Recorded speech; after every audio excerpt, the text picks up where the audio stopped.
अस्सलाम वालेकुम प्यारे दोस्तों, मेरा नाम लियाकत अली है। आप देखते हैं मेरा YouTube channel VFD inverter Urdu. तो दोस्तों, ये एक नया सिस्टम है। तो हमने जब इसको बनाया सिस्टम को, तो हमने कहा अपने दोस्तों को इसको शेयर करते हैं। तो यहाँ आप देख सकते हैं हमने यहाँ VFD चला रहे हैं, पानी भी आपके सामने है। तो आपको प्लेट सोलर के जो जितने हम लगाए हैं वो भी आपको दिखा देते हैं, और VFD में जो सेटिंग हमने किया वो भी आपको दिखा देते हैं कि कौन सा सेटिंग हमने VFD में किया। तो यहाँ आपको दिखाते हैं अपना सोलर पैनल जो हमने रखे हुए हैं। 250 वाट के सोलर पैनल हैं हमारे। ये 14 सोलर पैनल हैं, जहाँ ज़मीन की गहराई तकरीबन 90 फुट है और बाहर जो पाइप की लंबाई होता है वो तकरीबन हमारा 150 के करीब है।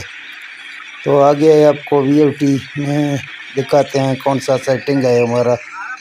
प्यारे दोस्तों, हमने आपको बताया था कि हमें अभी PB का सेटिंग कैसे करते हैं अपने ब्लूटूथ के हिसाब से। तो वीडियो के अंदर मैंने आपको पहले से बताया है। अभी हम इसका जो ना सेटिंग करते हैं PB का। तो हमको पहले जो ना इस VFD को P0 में लाना है, फिर जो ना इसको P00 आ जाएगा। फिर ये नीचे वाला अप एरो के बटन से इसको 17 करेंगे, फिर डेटा एंटर करेंगे, फिर यहाँ से फिर आ जाएगा, इसको 1 करेंगे, फिर डेटा एंटर करेंगे। तो ये एक बार रीस्टार हो गया। फिर अभी जो ना हमको जाना है PB में, इसका सेटिंग करना है। तो हम अभी PB में जाते हैं। तो यहाँ PB आ गया, अभी आपको जहाँ डेटा एंटर करना है। जब आप डेटा एंटर करेंगे तो आपके सामने PB00 आ जाएगा। तो आपको अभी PB4 में जाना है। याद रखना, आपको PB4 में जाना है। तो ये PB04 अभी इसमें आपको जाना है। तो आप जब डेटा एंटर करेंगे तो आप इसके फंक्शन में दाखिल हो जाएंगे। तो यहाँ हम इसका डेटा एंटर करेंगे तो हमारे पास जो है ना अभी 80 आ रहा है। तो हम इसको शिफ्ट के बटन से चेंज करते हैं। तो यहाँ अगर आपके हमारे 14 प्लेट हैं, 250 वाट के 14 प्लेट हैं, तो हम इसको 70 पे रखते हैं। तो इसी तरह अगर आपके जो ना प्लेट हैं 15, तो आपको ये 75 पे रखना है। तो आपको 75 पे रखना है। अगर आपके प्लेट हैं यानी 16 प्लेट हैं तो आप इसको 80 पे ले जाएं या 80 पे ले जाएं। अगर आपके पास इसी तरह 250 वाट का है जो ना 17 प्लेट हैं तो आप इसको 85 पे ले जाएं। 85 पे लेके फिर आप डेटा एंटर करेंगे। तो इसी तरह अगर आपके पास 18 सोलर प्लेट हैं तो आप इसको जो ना 90 पे ले जाएं। तो जब 90 पे आप ले जाएं फिर आपको डेटा एंटर करना है। तो इसी तरह अगर आपके पास 19 प्लेट हैं तो आप इसको 95 पे ले जाएं। तो इसी तरह अगर आपके 20 प्लेट हैं तो आप इसको 100 पे ले जाएं। इसी तरह अगर आपके 21 प्लेट हैं तो इसको 105 पे ले जाएं। 105 पे ले जाके फिर आप डेटा एंटर करें। इसी तरह अगर आपके 22 प्लेट हैं तो आप 110 पे ले जाएं।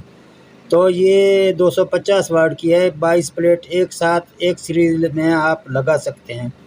अगर आपको ज़्यादा सीरियल करना है तो फिर आप उसके जो ना सीरियल बना सकते हैं, लेकिन वोल्ट आपके वही पहले वाला आ जाएंगे।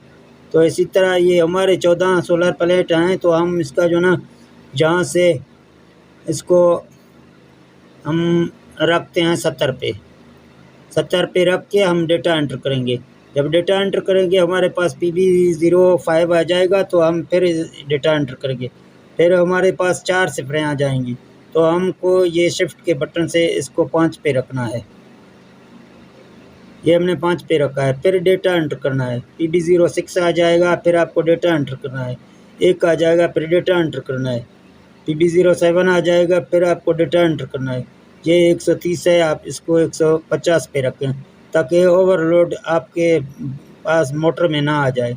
तो ये आप PB08 तक जब पहुंच जाएंगे तो आपका जो है ना PB का सेटिंग पूरा हो जाएगा। इसके आगे अगर आपको इसका कोई फंक्शन करना है तो ये इसी तरह रहने देना है PB8 को। ये PB9 है, इसको भी इसी तरह आपको रहने देना है। ये PB10 है, इसको भी इसी तरह रहना देना है। ये 11 है, इसको भी इसी तरह रहना देना है। ये 12 है, ठीक है ना, इसको भी रहने देना है। ये 13 है, इसको भी रहने देना है। ये 14 है, इसको भी रहने देना है। ये 15 है, इसको रहने देना है। अभी आखिर में PB00 आ गया, ये पहले वाले जो फंक्शन है वहाँ तक आके पहुँचाए। तो ठीक है दोस्तों, अगर ये वीडियो आपको अच्छा लगा तो ये वीडियो शेयर करें ताकि हमारे जितने में व्यूअर हैं वो इस वीडियो से फ़ायदा हासिल कर सकें। और एक आपको इसका चिट दिखाते हैं। इस चिट के मुताबिक भी आप जो ना इसको देख के अपना सोलर प्लेट का हिसाब लगा सकते हैं। तो ठीक है दोस्तों, मिलते हैं अगली वीडियो में। ओके, अल्लाह हाफ़िज़।